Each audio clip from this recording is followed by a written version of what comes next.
All right. So, bring you up to date. Those few people that still watch my videos, up to date. So I'm putting this patch on. I want to say it's going great, but it really isn't. It's really not. But that metal was kind of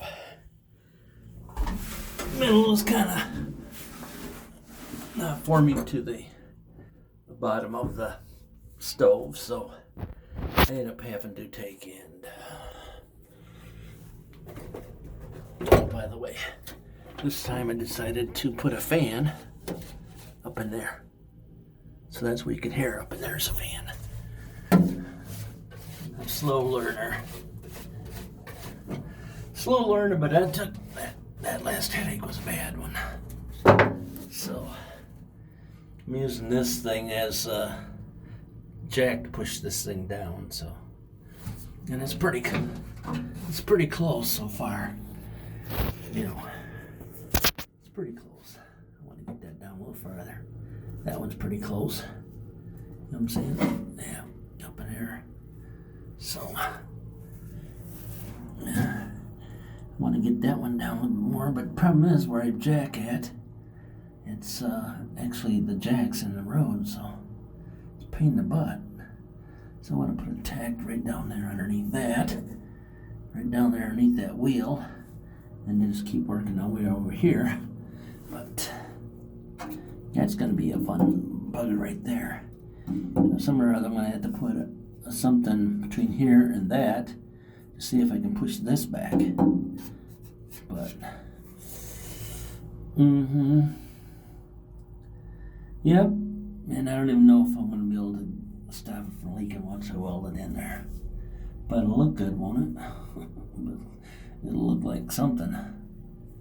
Yeah, if I can get it sealed around the outside, then I'll stop any other leak. It's not as close as I want it to be. You know what I'm saying? I can almost put a fingernail back there. And that one up there started doing that whole thing up there where it started to kind of, so I don't know. It looks like I got a bunch of rust right there trying to flake off. That's the problem with welding rusty stuff. Even if you sandblast it, which I did, I didn't go over far enough.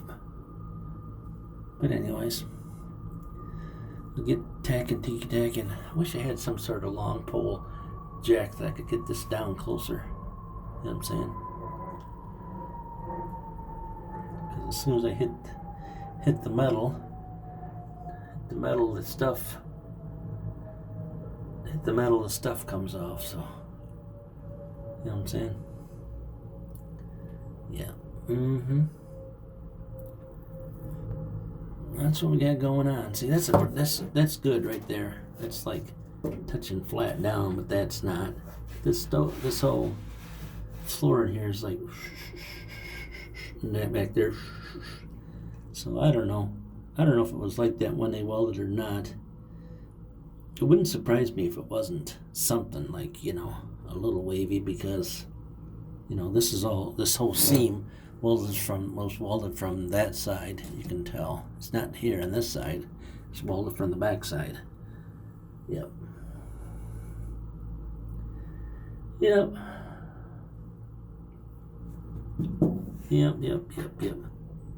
But let me get that side there, and my light keeps going out, so I can't even see what I'm doing. So, yep. I don't know. I had to put this jack up there and then try to push it down in. But, you know, it's just not going to work for me. It's just not going to work the way I want it to. But that's flush up there. But there's a gap there, right there. That's pretty flush there. And I said I haven't got that all the way down yet. But I used this little cheap old jack. It's got a little leakage going on.